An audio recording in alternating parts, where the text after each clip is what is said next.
This episode of CropLife Retail Week brought to you by Liberty Ultra Herbicide from BASF, the best Liberty yet. Hello, welcome to another edition of CropLife Retail Week. I'm Eric Sfiligoj here with Lara Sowinski again, and I guess we got the basic black memo because we're both there today on black. So, yeah, this is what all the Italian farmers wear. Okay, well, there goes half of our audience. Thank you, Lara, for that. I guess next week when we're on camera, I'll have to bring out some pizza slices or some rigatoni or something to try to get them back. But we do love the Italians.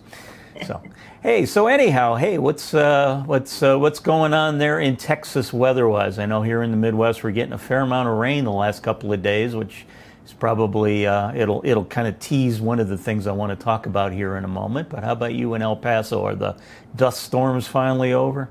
Yeah, I think we've seen the worst of it. However, it is going to heat up, which is right on schedule for this time of year. We should see close to, if we don't reach it or exceed it, the triple digits this coming weekend. So, yep, it's all nice. Right, well, good time to be outside. And the growers in the U.S. apparently would agree with you. I know that we've been doing a couple of reports on plantings across the U.S., how they were doing percentage-wise for our two favorite crops, corn and soybean. And I'm happy to report that on the weekend that closed on May 18th, according to our friends at USDA, the planting percentages are going up nicely. As of May 18th, 78% of the corn has been planted, and that is up 5% from the average this time of year, 73%.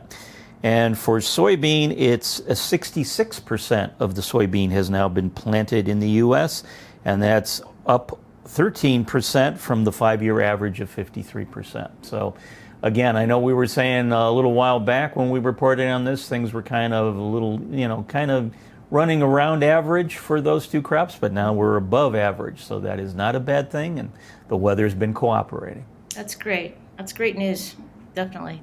So yeah, that's good news on planting, but then I have a little note that might be cautionary or potentially a trouble spot for our friends in the industry.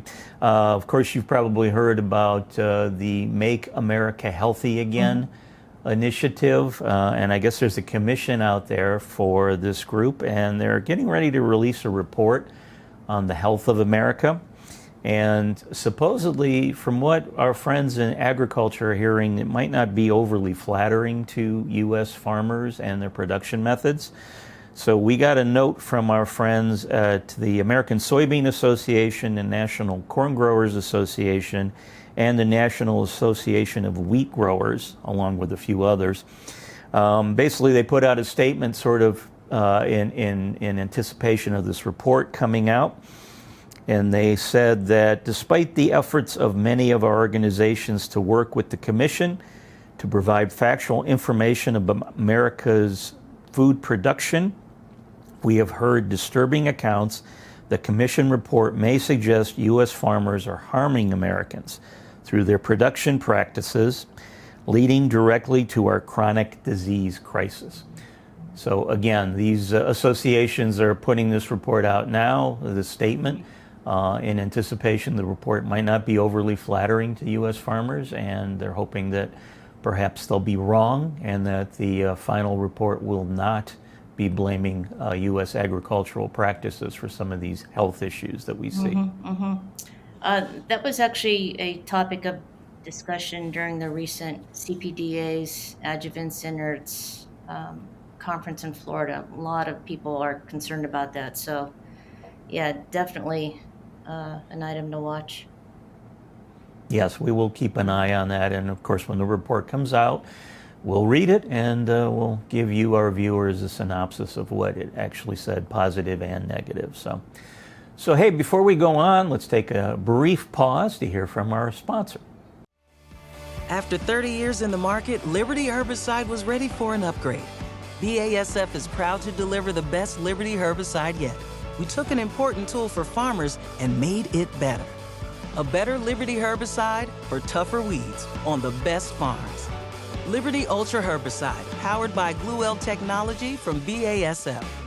Visit liberty-ultra.us to learn more. Well, thanks for joining us again. So that's the news I have for the week, Laura. So I will kick this off to you. What do you have for our viewers this week to share? Yeah, thank you, Eric.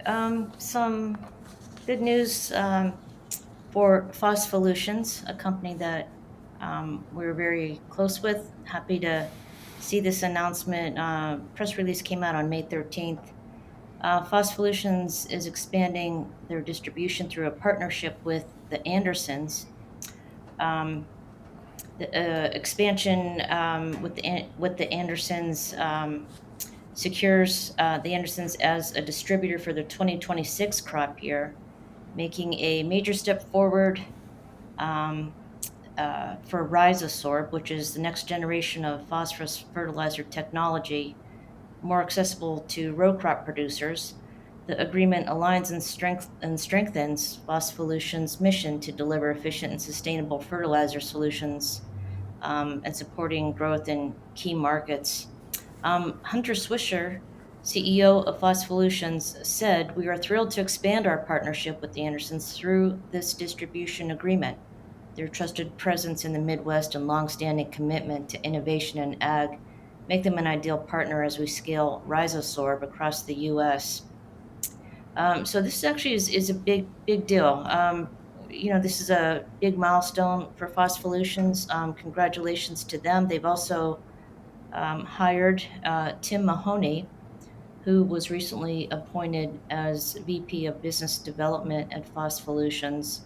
Mahoney will play a key role in expanding partnerships and will support international expansion, manufacturing, and distribution of Rhizosorb. So congratulations to Hunter, to Tim, and of course Craig, Bradley, the whole team. Some great news. Big step for them. Also wanted to mention a news item that I saw this past week. The Senate unanimously approved U.S. Senators Deb Fischer, Republican Nebraska, and Michael Bennett, Democrat from Colorado, bipartisan resolution designating May 29th as Mental Health Awareness in Agriculture Day. According to Deb Fischer, daily uncertainties and extreme stress lead to higher levels of anxiety and depression among Nebraska's agricultural producers and workforce. Our resolution recognizes these unique challenges and supports the farmers, ranchers, and workers who perform the essential work of producing high-quality food, fuel, and fiber. So that's great. A whole list of lawmakers, including Senate Ag Committee Chairman John Bozeman, Ranking Member Amy Klobuchar, our friends over at ARA, the American Farm Bureau, a whole list. So it's great. It was really great to see this. So May 29th, Mental Health Awareness in Agriculture Day. Yeah, that's great news indeed. As you said, I mean, agriculture is throughout the year, agriculture goes through a series of ups and downs and cycles that happen year after year. They're up and down, and again, stress levels I'm sure are high. So a little mental break once in a while is probably a good thing. So it's nice that's being recognized. Yeah. All right. Well, Miss Laura, now we're at the end of the segment, end of the show. Time for your favorite part. Time for Fun with Numbers. I think you better give me a really easy one. I can't even remember what I got. Well, I'm always, as I say, I'm always hopeful that if you pay attention, then this should be a slam dunk. I hope so. Okay. Fingers crossed. Fingers crossed. Alrighty. So your number this week is about the largest number I think I can ever remember us doing on a Fun with Numbers. Your number this week is 9.5 trillion with a T, trillion dollars. Tree. T. 9.5 trillion. Okay. Okay. So, Miss Laura, is 9.5 trillion, is that A, the amount in U.S. bonds held by China? Is it the B, the amount agriculture contributes to U.S. economic value? Is it C, the amount invested in ag equipment globally? Or is it D, the amount Laura is planning to spend on clothes to supplement her denim jackets and hats collection? You know, the only reason I like fun with numbers is because you do get a chuckle out of me on on D. I was just reading something about this. I know that Japan holds most of the U.S. debt, but U.S. bonds. I'm going to go with A. Oh, no, the correct answer is B. Yeah, this came from our 9.5 trillion. Yeah, 9.5 trillion. Yeah, this came from the 9th annual Feeding the Economy report that was put out back in March. And it did a study looking at the entire agricultural supply chain and its contribution to the U.S. economy, and said in 2025, the report is estimating the 9.5 trillion will be the economic value contributed by all of agriculture to the U.S. economy, and that equals 18.7% of the overall national economy. So, even though ag is only about 2 million farmers around across the country, they and everybody they help support them along the supply chain. They contribute an awful lot of money to the U.S. economy. So. That seems a little bit high. Send me your source there. I'm going to have to read that. Okay. Yeah, I will be happy to share. But like I said, 9th annual Feeding the Economy report. So. Feeding the Economy. Okay, I'll check it out. All right, good. Well, I'm sorry you didn't get it right, but. Well, D was kind of my second guess. I figured, yeah, I did fool you a little with the bonds thing, so. All right. Well, hey, everyone, thanks for joining us for this edition of CropLife Retail Week. We hope you have a great Memorial Day time off with the family and friends, and we will see you again next week. This episode of CropLife Retail Week brought to you by Liberty Ultra Herbicide from BASF, the best Liberty yet. If you have questions or comments about today's episode of Retail Week, contact us by email or Twitter, or type your message in the comment section below. Your feedback is important to us. We will try our best to address your thoughts in next week's episode, and be sure to subscribe to our YouTube channel.